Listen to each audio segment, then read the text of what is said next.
Story number 1. The Unknown Sixth Person. There were bright flashes of red in the sky. It's as if someone was waving around a flare light from space, faint but noticeable. We all made UFO jokes and laughed as we nailed our tents into the ground. I knew for sure that there were 5 of us. We have all been friends since early middle school and were celebrating our high school graduation with this getaway camping trip. The flashes of red must have stopped randomly as we made conversation while fixing up our tents. Dave managed to put his tent together the fastest and told us he was going to find some branches for the fire. I remember how he had worked with me at the local gas station last year. We used to do the night shift together, and it had made working at a desolate gas station much more fun than it was supposed to be. There was also Eric in the corner still reading his tent manual, fidgeting with his signature round glasses. I wasn't as close with Eric as I was with the others, but I still remember sitting with him in math class and copying his homework one time. Ava was also there talking with Sally, my cousin. Both had decided to team up and work on one tent at a time. I also have clear memories of them, hanging around at school in our usual places. In fact, I even knew Ava's younger brother as he used to beg to go with us wherever we went. I bring all this up because I'm sure that there were 5 of us, including me, and that I knew everyone in the group. So Dave had went to get some branches as we pulled out some foldable chairs and set them up around the fire pit. I remember feeling uneasy as the sun set and darkness began to consume the forest. The shadows of trees elongated around us as the minutes ticked by. Eric went to get a flashlight from his bag while we wondered what was taking Dave so long. He appeared soon after, the harsh rustling sounds of the bushes signifying his return. We were all buried in our chairs at this point, covered by our jackets. The temperature had dropped quickly and a slight breeze was beginning to pick up. "Geez, you guys weren't even bothered to pull out a chair for me," Dave said as he arranged all the branches in the pit. We had set up 5 chairs around the fire. I tried to rationalize the situation, but no matter how hard I focused, my head felt like it was underwater. I had perfect clarity up until that moment, but when I tried to focus on why 5 chairs were occupied when Dave hadn't sat down yet, my head seemed to just stop working as if something was reaching in and pulling out my thoughts. Instinctually, I felt even more uneasy now, and I had placed why. The whole forest had gone dead silent. I looked around at the faces of the others and could tell that they had felt the same. Eric was fidgeting with his fingers, trying to scan around the group and spot the extra person, but it was futile. I scanned every face, each etched in worry and frowning in frustration.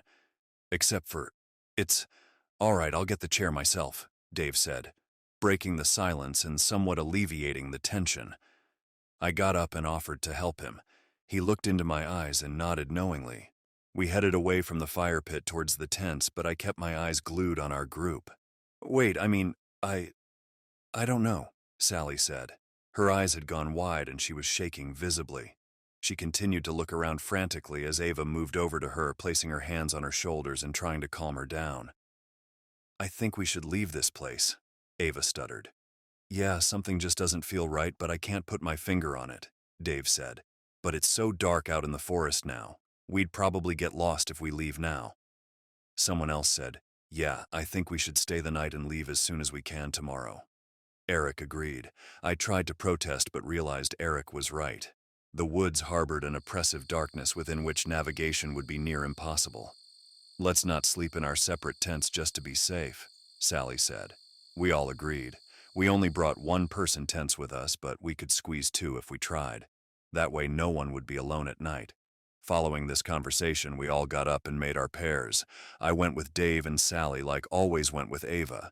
Eric kept complaining that he didn't have a pair, but we reassured him he did. He wouldn't accept it. I feel like at some point we all realized that there were only 5 of us, and suddenly we were all huddling up in the middle of the clearing. "Why do we keep thinking there are 6 of us here?" Eric asked. Sweat was dripping down his face despite the cold. We had nearly left him all alone on his own, under the assumption that there was another person. My stomach turned as I squeezed my eyes shut and tried to mentally recap everyone here. My head throbbed, but I kept pushing it. "There's me, Dave, Eric, Ava, Sally, and..." I was pointing at each of them as I said the name. I retched and emptied the contents of my stomach on the ground when I got past Sally. The left side of my head felt like there was a knife stuck in it. My vision was blurry. Dave held me up to stop me from collapsing, and we all wordlessly started to move towards the tents as someone put the fire out. Dave helped me into a tent while the four outside discussed what to do. I could only focus on snippets of the conversation as the excruciating pain beating against my skull came and went in waves. Sally had the brilliant idea of arranging 3 tents together so their openings faced together at right angles in a sort of U-shape so we could sleep as close as possible and also limit the entrance to our tents. Dave was about to go to help as they worked outside, but I clutched his hand and asked him to stay with me. The tents took some time to arrange. I started to feel a bit better once everyone got settled into their tents. A quick head count confirmed there were 5 of us. Eric would have to sleep in his tent alone, but he was more comfortable with it since all the tents were very close now. Looking back now, I think he was just trying to put a brave face on for us. I regret that moment deeply, letting him sleep in his tent alone. He was always less integrated in our group and knew that none of us would pair with him. Just before going to bed, we all agreed to leave as soon as the sun rose in the morning. I remember taking one last look outside the tent into the forest before trying to fall asleep. The wind had picked up and the tree branches were swaying gently. Beyond our clearing was just pure darkness. It felt like the trees were closing in on me. With the faint moonlight illuminating our clearing, I turned my head to look over at the 2 tents we had left out and saw someone standing next to them. Despite the circumstances, sleep came quickly and easily. Ava's shrill scream woke me up in the middle of the night. Dave and I ripped our tent door open to find Sally and Ava looking into Eric's tent. We pushed them aside. Eric's sleeping bag was rolled up. He was still inside it, his head in the center, face contorted in utter agony. The rest of his body rolled around it with the blue fabric now dripping with dark blood. Dave zipped up the door of the tent. Ava was in shock. Her eyes had become glassy and unfocused. Sally was shaking her repeatedly, tears streaming down her face. Dave picked up his torch and yelled at us to get up and run. We left the campsite behind and entered the trail we had come from. The 5 of us huddled together, Dave leading in the front as he cast his weak flashlight over the path so we could see it. All we had to help us get through this 2-hour trail was a small white circle of light. Even the moon failed to illuminate our surroundings through the dense foliage. Ava tripped and fell, twisting her ankle. We came to a stop. Someone said they knew how to splint it so we could keep going. They dragged her into the woods instead. It happened too quickly for any of us to process. Sally was about to run after Ava when Dave held her back. She struggled and managed to free herself, running into the trees to follow the echoes of Ava's screams. I was about to run after her, but Dave held me by the shoulders and shook me hard. "We need to get out of here, Jenny, please," he said. I hesitated but jolted into motion again when Sally's voice was cut off abruptly.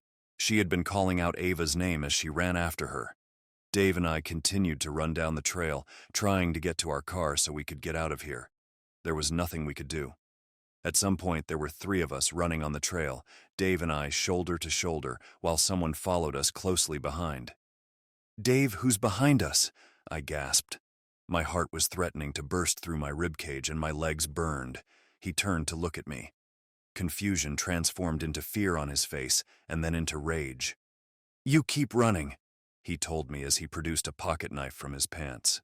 He handed me the car keys, which I nearly dropped. Then he turned around suddenly and jumped at whoever was behind us.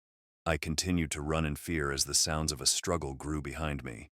I tripped and tumbled through the trail for what felt like hours. I didn't allow myself to stop. I almost cried when the trail ended and I walked out into the familiar car park. Not wasting a second, I ran to the car and started it up, accelerating out of that forest and onto the highway within mere seconds. I'm typing this post out at a rest stop. My phone has finally regained service, and I've called 911 to try and explain the situation. I don't think they believe my version of events, but they sent a car my way regardless. As I wait, the sun is finally starting to rise. After I hit the post button on this, I'm going to check why the person in my backseat has been so silent the whole time.